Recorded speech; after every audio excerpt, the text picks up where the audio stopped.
Southern California has just been non-stop hit with south swell. These past couple weeks have been so good. From last week to this week, we made a little venture this morning to go check out Wedge. And for you that do not know where Wedge is basically in Balboa. And it's a big peaking left that gets pretty heavy.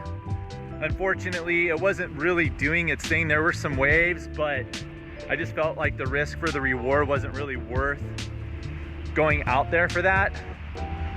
So instead, Huntington kind of looks a little fun. Kind of bummed that I'm surfing here, but everywhere else didn't really look like it had juice. So there's some good waves out here. We're gonna go out and have some fun, try and get a couple. There's some barrels, and hopefully we can try and get something out there.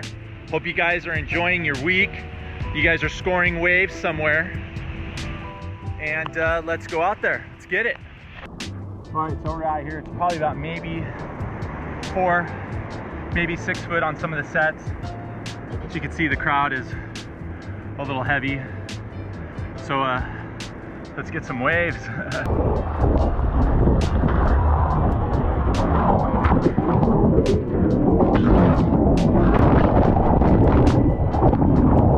Aha!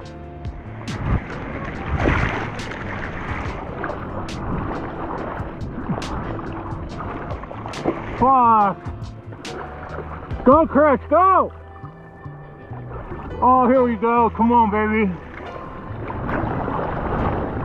Hold, you son of a bitch. Hold. Hold. Hold. Fuck.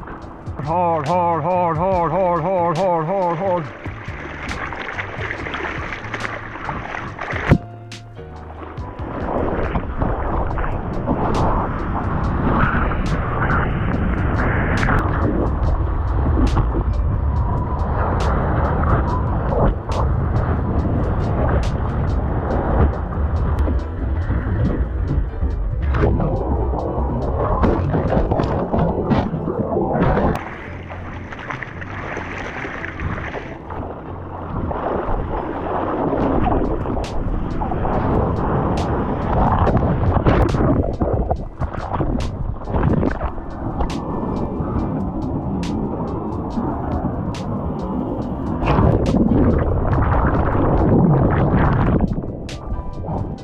This fucking guy, get out of here! So after yesterday, I seriously had complete FOMO from not surfing here at Wedge. I decided to come back again today, this morning, from yesterday, just because of all the footage and everything I saw of all my friends, and I totally dropped the ball and settled for crappy waves. And I figured, hey, you know what? Let's go out here and mess around for today, see if we can get something. It's awfully slow from how it was yesterday, but we're gonna go out there, we're gonna make the best of it. Hopefully get, into some barrels or something. But check out some of this footage from yesterday. It was pretty unreal. But we're here, as you can see, the crowd is pretty minimal. It is definitely a lot smaller, but we're gonna make the best of it and we're gonna get out there.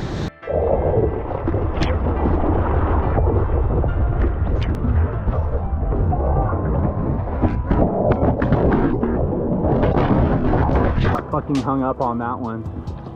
It's a little tricky. Just got to be patient and get the right bomb ski.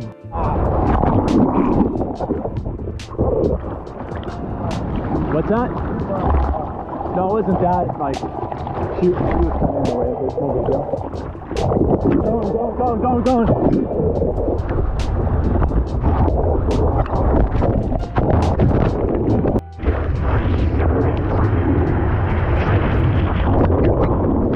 Surfing these past couple days, from yesterday to today, I just couldn't get in a rhythm for some reason. Yesterday, the waves were good, and for some reason I just wasn't like, there was something that just wasn't connecting, meaning with myself. I don't know if if it had to do of, you know, just not really feeling it and kind of having a little bit of FOMO of wishing that I surfed wedge. So I was thinking about that most of the time. And then come to today, this morning, and I go to wedge. Waves were good. Obviously they're a little bit smaller, but I just couldn't get it together. One, I kept on getting hung up a lot on some of the waves that I was catching. Secondly, I come to find out that I put my fins on wrong, so that might have had a little bit of something to do with it. And I just couldn't get in a rhythm. And so when you're not in that rhythm, it totally messes up your whole entire psyche. Just meaning, like, just mainly thinking about, like, okay, what am I doing wrong? So you start, you know, analyzing, thinking about what you did wrong or what you could have done better. And then you have some of your friends out in the lineup kind of tell you, oh, like, this is what's going on, try X, Y, and Z, which I'm always open to constructive criticism. You know, I always love hearing other people's point of views. And that's one good thing about when you surf with your friends and stuff, especially ones that surf really good, is that, you know, they kind of give you pointers and stuff, whether they're older or even younger. I always love talking to the younger generation because of just how they think sometimes when it comes to surfing, because there's some surfers that I know that surf over at Wedge that are just all around good, like, rippers, from like big waves to small waves to aerials. I mean, even power surfing. So there's a lot of good inspiration that you get from surfing the wedge, you know, especially with the up and coming generation that's been surfing there. And so, you know, when you get tips and stuff like that, it's always good. It's always good to be open-minded and to always wanting to learn. That's one thing that I love so much about surfing, is that you're always learning, you know. So it's like, if you're eating shit, you're still learning, you know. You're thinking about what you're doing wrong and what you could be doing better, and just try not to repeat that. And sometimes, you know, things just don't go your way sometimes. So hopefully things change in the next couple days. There's more swell coming, so in the next vlog we'll be having some stuff you know, popping up. So I just want to say thank you all again for tuning in. Hello, and thank you to all the new subscribers that have been to the channel. Thank you guys so much for tuning in, and we're looking forward to seeing you next week. Let's pray for waves. Let's hope that this North Pacific starts to act up and bring some big waves. I could definitely use some of that. That's another reason why I've been wanting to surf wedge, is because, you know, it has some power and, you know, kind of gets you a little bit ready, because the drops there are super steep. It's super wide. It's not, you know, surfing like your basic, you know, beach break like Huntington or El Segundo or wherever. You know, wedge has some juice. It has some consequence to it. So that's one reason why I love surfing that place. It's a good training ground. But anyway, thank you guys so much for watching, tuning in, and we'll see you on the next one. Don't forget to like, subscribe, watch more videos, and we'll see you next week. Aloha.